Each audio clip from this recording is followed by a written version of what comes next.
ಈಗಾಗಲೇ ಕಳೆದ 10 ವರ್ಷದಲ್ಲಿ ಪ್ರಧಾನಮಂತ್ರಿ ಶ್ರೀ ನರೇಂದ್ರ ಮೋದಿ ಅವರು ಮಾಡಿರ್ತಕ್ಕಂಥ ಎಲ್ಲ ಕೆಲಸಗಳ ಮೂಲಕ ಭಾರತದ ಒಂದು ಸರ್ವತೋಮುಖವಾದ ಅಭಿವೃದ್ಧಿಯನ್ನು ಆಗಿದೆ. ಒಂದು ಅಸಮತೋಲಿತವಾದ ಆರ್ಥಿಕತೆಯಿಂದ ಇವತ್ತು ಒಂದು ಬಲಿಷ್ಠ ಆರ್ಥಿಕತೆಗೆ ಪರಿವರ್ತನೆಯನ್ನು ಮಾಡಿದ್ದಾರೆ. ಇವಾಗಲೇ GDP ಒಂದು ದೃಷ್ಟಿಯಲ್ಲಿ 5ನೇ ಸ್ಥಾನದಲ್ಲಿ ನಮ್ಮ ಭಾರತ ಇದೆ. ಈ ಎಲ್ಲ ಕೆಲಸಗಳು ಆಗಿರೋದು ಒಂದು ಒಳ್ಳೆ ಗುಣಮಟ್ಟದ ಒಂದು ಅಭಿವೃದ್ಧಿಯ ಮೂಲಕ. ಮೂಲಸೌಕರ್ಯಗಳು ಅಂದರೆ ಕಾಶ್ಮೀರಿಂದ ಕನ್ಯಾಕುಮಾರಿವರೆಗೂ ಒಳ್ಳೆ ಗುಣಮಟ್ಟದ ಒಂದು ಮೂಲಸೌಕರ್ಯವನ್ನು ಕೊಟ್ಟಿದ್ದಾರೆ.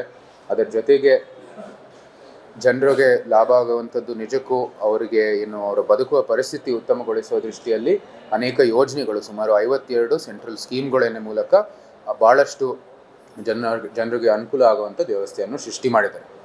ಎಲ್ಲ ನಿಟ್ಟಿನಲ್ಲಿ ಅವರು ಸತತ 3ನೇ ಬಾರಿಗೆ ಪ್ರಧಾನಮಂತ್ರಿ ಆಗಿದ್ದಾರೆ. 3ನೇ ಬಾರಿ ಪ್ರಧಾನಮಂತ್ರಿ ಆಗಿದ್ದರೂ ಸಹ ಮೊದಲನೇ ದಿನದಿಂದನೇ ಒಂದು ಒಳ್ಳೆ ಕೆಲಸಗಳನ್ನು ಶುರು ಮಾಡಿದ್ದಾರೆ. ನಮ್ಮ ರೈತರಿಗೆ ಹಣ ನೀಡಬೇಕಾಗಿರೋ ನೇರ ಬ್ಯಾಂಕ್ ಅಕೌಂಟ್ಗೆ ಹಣ ನೀಡುವಂಥದ್ದು ಕೆಲಸ ಮೊದಲನೇ ಕೆಲಸನೂ ಆಗಿ ಭಾಳಷ್ಟು ಕೆಲಸ ಈಗಾಗಲೇ ಕಳೆದ 6 ತಿಂಗಳಲ್ಲಿ ಮಾಡಲಾಗಿದೆ. ಮೈಸೂರಿಗೂ ಸಹ ಅವರು ಯಾವತ್ತೂ ಒಂದು ಪ್ರೀತಿ ಮತ್ತು ಒಂದು ಇವತ್ತಿಗೆ ಭಾಳ ಒಂದು ಕಾಳಜಿ ಇಟ್ಕೊಂಡು ಮೈಸೂರು ಮತ್ತು ಕೊಡಗು ಕ್ಷೇತ್ರಕ್ಕೆ ಭಾಳಷ್ಟು ಕೆಲಸವನ್ನು ನೀಡಿದ್ದಾರೆ. ಅದಕ್ಕೆ ಒಂದು ದೊಡ್ಡ ಉದಾಹರಣೆ ನಮ್ಮ ಮೈಸೂರು ಬೆಂಗಳೂರು ಹೆದ್ದಾರಿ.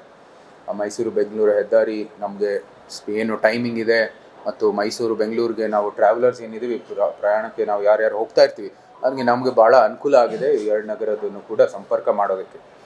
ಈ ನಿಟ್ಟಿನಲ್ಲಿ ಅದು ಪ್ರಧಾನಮಂತ್ರಿ ಅವರ ಭಾರತ್ ಮಾಲಾ ಯೋಜನಾ ಹಾಗೂ ಇವರು ನಮ್ಮ NHAI ಹೈವೇ ಸಚಿವರಾದ ಶ್ರೀ ನಿತಿನ್ ಗಡ್ಕರಿ ಅವರ ನೇತೃತ್ವದಲ್ಲಿ ಈ ಒಳ್ಳೆಯ ಅಭಿವೃದ್ಧಿಯನ್ನು ಆಗಿದೆ.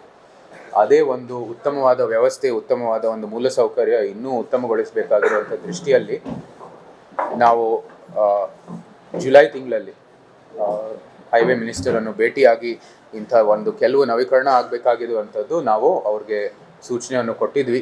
ಅವ್ರಿಗೂ ಕೂಡ ನಿಮ್ಮೆಲ್ಲರ ಪರವಾಗಿ ಅಂದರೆ ಈ ಒಂದು ಕ್ಷೇತ್ರದ ಮತದಾರರ ಕ್ಷೇತ್ರದ ಒಂದು ಸಮಸ್ತ ಜನರ ಪರವಾಗಿ ಒಂದು ಬೇಡಿಕೆಯನ್ನು ಕೊಟ್ಟಿದ್ವಿ. ಅದರಲ್ಲಿ ಪ್ರಮುಖವಾಗಿ ಈ ಹೈವೇಯನ್ನು ಬೇಕಾಗಿರುವಂಥದ್ದು ಈ ಮಣಿಪಾಲು ಸರ್ಕಲ್ ಇದೆ, ಈಗ ಅಧಿಕೃತವಾಗಿ ಕೆಂಪೇಗೌಡ ವೃತ್ತ ಅಂತ ಕರೆಯಲಾಗುತ್ತೆ, ಅಲ್ಲಿ ಒಂದು ಫ್ಲೈಓವರ್ ಜಂಕ್ಷನ್ ಬೇಕಾಗಿದೆ ಅಂತ ನಾವು ಸಹ ನಿಮ್ಮೆಲ್ಲರ ಪರವಾಗಿ ಒಂದು ಬೇಡಿಕೆಯನ್ನು ಕೊಟ್ಟಿದ್ವಿ. ಅದನ್ನು ಅವರು ಸ್ವೀಕರಿಸಿ ಅವ್ರು ಹೇಳಿದ್ರು ತಕ್ಷಣಕ್ಕೇನೆ ಆದಷ್ಟು ಶೀಘ್ರದಲ್ಲಿ ಇದಕ್ಕೆ ಮುಂದುವರಿತೀವಿ ಅಂತ. ಈಗಾಗಲೇ ಅವರು ಕೂಡ ಅವರ ಒಂದು ಅನುಮತಿಯೊಂದಿಗೆ ಅದಕ್ಕೂ ಕೂಡ ಟೆಂಡರನ್ನು ಕರೆಯಲಾಗಿದೆ. ಸೊ ಈ ಎಲ್ಲ ಕೆಲಸ ಕೂಡ ಶುರು ಆಗುತ್ತೆ. ಅದು ಒಂದೇ ಅಲ್ಲ, ಈ ಮಣಿಪಾಲು ಫ್ಲೈಓವರು ಚುನಾವಣೆ ಸಮಯದಲ್ಲೇ ಜನರು ವ್ಯಕ್ತಪಡಿಸಿದರು, ಇದು ಭಾಳ ಇಲ್ಲಿ ಅನುಕೂಲ ಆಗ್ತಾ ಇದೆ, ಟ್ರಾಫಿಕ್ ಎಲ್ಲ ಬಂದು ಇಲ್ಲಿ ಸೇರಿದ ತಕ್ಷಣ ಮೈಸೂರಿಂದ ಬೆಂಗಳೂರಿಂದ ಮೈಸೂರಿಗೆ ಬೇಗ ಬರ್ತೀವಿ, ಅಥವಾ ಮೈಸೂರಿಗೆ ಹೊರಡೋ ಸಮಯ ಅಂದರೆ ಅದು ಬಾರ್ಡರ್ವರೆಗೂ ಹೋಗ್ತೀವಿ, ಆದರೆ ನಮ್ಮ ಮೈಸೂರು ಆಚೆ ಹೋಗೋಕ್ಕೆ ಅಲ್ಲಿ ತಡ ಆಗ್ತಾ ಇದೆ. ಈ ಒಂದು ಸರ್ಕಲಲ್ಲಿ ಆವಾಗಲೇ ಅವರು ವ್ಯಕ್ತಪಡಿಸಿದರು. ಸೊ ಚುನಾವಣೆ ಸಮಯದಲ್ಲಿ ಮತ್ತು ಚುನಾವಣೆ ಆಗಿದ ನಂತರನೂ ಕೂಡ ಸೊ ಈ ಒಂದು ಜನರಿಗೆ ಅನುಕೂಲ ಆಗೋಂಗಲೇ ಈ ಒಂದು ಫ್ಲೈಓವರನ್ನು ಕೂಡ ನಿರ್ಮಾಣ ಆಗುವಂಥದ್ದು ಕೆಲಸ ಆಗ್ತಾ ಇದೆ. ಅದಕ್ಕೆ ಬಿಡ್ ಓಪನ್ ಆಗಿದೆ. ಎರಡನೇದು, ನಮ್ಮ ಮೈಸೂರು ಬೆಂಗಳೂರು ಹೈವೇ ಅಲ್ಲಿ ಎಲ್ಲರೂ ಹೇಳ್ತಾ ಇರೋದು ಈ ಟೋಲ್ ವಿಷಯ. ಅಂದರೆ ನಾವು ಮೈಸೂರು ಬಿಟ್ಟರೆ ಬರೀ ಮಂಡ್ಯಗೆ ಹೋಗಬೇಕು, ಅಥವಾ ನಾವು ಬರೀ ಚನ್ನಪಟ್ಟಣಕ್ಕೆ ಹೋಗಬೇಕು, ಬೆಂಗಳೂರಿಂದ ಬರ್ತಾ ಬರೀ ರಾಮನಗರಕ್ಕೆ ಹೋಗಬೇಕು, ಅಥವಾ ಮಧ್ಯದಲ್ಲಿ ನಾವು ಸೇರಿಕೊಂಡು ಇಲ್ಲಿ ಮಂಡ್ಯದಲ್ಲಿ ಸೇರ್ಕೊಂಡು ರಾಮನಗರಕ್ಕೆ ಹೋಗಬೇಕು, ಅದಕ್ಕೆ ಸೂಕ್ತವಾದ ಟೋಲ್ ಕೊಡಬೇಕು. ಅಂದರೆ ಎಷ್ಟು ಹೋಗ್ತಾ ಇದ್ದೀವಿ ಇಲ್ಲಿಂದ ಅಲ್ಲಿಗೆ, ಅದಕ್ಕೆ ಟೋಲನ್ನು ನೀವು ಚಾರ್ಜ್ ಮಾಡ್ಕೊಳ್ಳಿ, ಏನೂ ಸಮಸ್ಯೆ ಇಲ್ಲ ಅಂತ ಭಾಳಷ್ಟು ಜನ ವ್ಯಕ್ತಪಡಿಸಿದ್ರು. ಈ ನಿಟ್ಟಿನಲ್ಲೂ ಸಹ ಸುಮಾರು 28 ಎಂಟ್ರಿ ಮತ್ತು ಎಕ್ಸಿಟ್ ಪಾಯಿಂಟ್ಗಳನ್ನು ನಾವು ನಿರ್ಮಾಣ ಮಾಡ್ತಾ ಇದ್ದೀವಿ. ಅದರ ಒಂದು ಜೊತೆಗೆ ಆ ಎಲ್ಲ ಎಂಟ್ರಿ ಎಕ್ಸಿಟ್ ಪಾಯಿಂಟಲ್ಲೂ ಕೂಡ ಈ ಟೋಲ್ ಬೂತ್ಗಳನ್ನು ಕೂಡ ನಿರ್ಮಾಣ ಮಾಡ್ತಾರೆ. ಇದರ ಮೂಲಕ ಜನರಿಗೆ ಅನುಕೂಲ ಆಗೋದು ಎಲ್ಲಕ್ಕಿಂತ ಹೆಚ್ಚಾಗಿ ನಿಮಗೆ ಸೂಕ್ತವಾದ ಎಲ್ಲಿಂದ ಎಲ್ಲಿಗೆ ಬರ್ತೀವಿ ಅಲ್ಲೇ ಅಷ್ಟಕ್ಕೆ ಟೋಲನ್ನು ಕಟ್ಟಬೇಕಾಗಿರುವಂಥದ್ದು ಭಾಳ ಸ್ಪಷ್ಟವಾದ ಒಂದು ಮಾತನ್ನು ಹೇಳಿದ್ದಾರೆ. ಸೊ ಇದರ ಮೂಲಕನೂ ಕೂಡ ನಮ್ಮ ಈ ಉತ್ತಮವಾದ ವ್ಯವಸ್ಥೆ ಇರೋದು, ಉತ್ತಮವಾದ ಮೂಲಸೌಕರ್ಯ ಇರೋದು ಇನ್ನೂ ಉತ್ತಮವಾದ ಒಂದು ವ್ಯವಸ್ಥೆ ಆಗುತ್ತೆ ಅಂತ ನಾವು ಭಾವಿಸ್ತೀವಿ. ಅದ್ರ ಜೊತೆಗೆ 3 ಲೊಕೇಶನಲ್ಲಿ ರೈಲ್ವೆ ಬ್ರಿಡ್ಜನ್ನು ಕೂಡ ಮಾಡ್ತಾರೆ ಸರ್ವಿಸ್ ರೋಡಲ್ಲಿ. ಇದು ಬಿಡದಿ ಜಂಕ್ಷನಲ್ಲಿ, ಚನ್ನಪಟ್ಟಣ ಮತ್ತು ಮಂಡ್ಯ ಬೈಪಾಸ್ದಲ್ಲಿ. ಈಗ ಏನಾಗ್ತಾ ಇತ್ತು, ಸಾಮಾನ್ಯವಾಗಿ ಇಲ್ಲಿಂದ ಅಲ್ಲಿಗೆ ಹೋಗ್ಬಿಟ್ಟು ಟೌನ್ಗೆ ಹೋಗ್ಬಿಟ್ಟು ಹಳೆ ಹೈವೇಗೆ ಹೋಗ್ಬಿಟ್ಟು ಬೇರೆ ರೀತಿಯ ಒಂದು ವ್ಯವಸ್ಥೆ ಇತ್ತು, ಅದು ಸ್ವಲ್ಪ ಅನನುಕೂಲ ಆಗ್ತಾ ಇತ್ತು. ಈ ಒಂದು ನವೀಕರಣ ಒಂದು ಮೂಲಕ ಇದರ ಇನ್ನೂ ಅನುಕೂಲ ಆಗೋಂಗೆ ನೀವು ನೇರವಾಗಿ ನೀವು ಹೋಗಬೇಕಾಗಿರುವಂಥದ್ದು ಜಂಕ್ಷನ್ಗೆ ಅಥವಾ ನೇರವಾಗಿ ಹೋಗುವಂಥದ್ದು ಗ್ರಾಮಕ್ಕೆ ಇದು ಒಂದು ವ್ಯವಸ್ಥೆ ಮೂಲಕ ಅದು ಕೂಡ ಆಗುತ್ತೆ. ಇನ್ನೊಂದು 2 ಲೊಕೇಶನಲ್ಲಿ ಒಂದು ಅಂಡರ್ ಪಾಸ್ ಬರುತ್ತೆ, ಇದು ಹರಿಕೆರೆ ಅಂತ ಮಂಡ್ಯ ಅಲ್ಲಿರುವಂಥದ್ದು, ಮತ್ತು ನಮ್ಮ ಓವರ್ ಪಾಸ್ ಆಗ್ತಾ ಇರೋದು ಗೌಡಹಳ್ಳಿಯಲ್ಲಿ, ಅದು ನಮ್ಮ ಶ್ರೀರಂಗಪಟ್ಟಣದಲ್ಲಿರೋದು.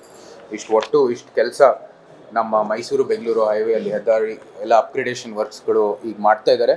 ಇದರ ಮೂಲಕ ಈಗಾಗಲೇ ಹೇಳಿದ್ದೀನಿ, ಆಗಲೇ ಒಂದು ಉತ್ತಮವಾದ ಒಂದು ಮೂಲಸೌಕರ್ಯ ಇದು ಬೆಂಗಳೂರು ಮತ್ತು ಮೈಸೂರು ಪ್ರಯಾಣ ಮಾಡ್ತಾರೆ ಎಲ್ಲರಿಗೂ ಭಾಳ ಅನುಕೂಲ ಆಗುವಂಥದ್ದು ಈ ಹೈವೇ. ಇದನ್ನು ಇನ್ನೂ ಒಂದು ಒಳ್ಳೆಯ ವ್ಯವಸ್ಥೆ ಉತ್ತಮವಾದಂಥ ಮೂಲ ಸೌಕರ್ಯ ಮಾಡಲು ಈ ಒಂದು ನವೀಕರಣ ಪ್ಯಾಕೇಜ್ ಬಂದಿದೆ. ಸುಮಾರು ವೆಚ್ಚ ಇರೋದು ಸುಮಾರು 711 ಕೋಟಿ ಅಂತ ನಮಗೆ ಹೇಳಿದ್ದಾರೆ.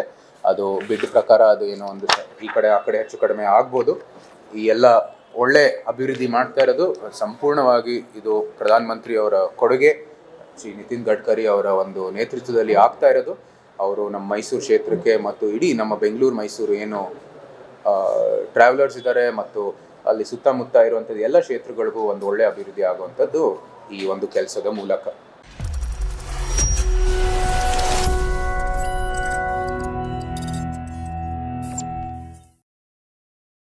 ನೀವು ಗಿರವಿ ಇಟ್ಟು ಬಿಡಿಸ್ಕೊಳಕ್ಕಾಗ್ದಿರೋ ಆಭರಣನ STJ ಗೋಲ್ಡ್ ಕಂಪನಿಯವರು ಬಿಡಿಸಿ ಮಾರುಕಟ್ಟೆಗಿಂತ ಅಧಿಕ ಬೆಲೆಗೆ ತಗೋತಿದ್ದಾರೆ.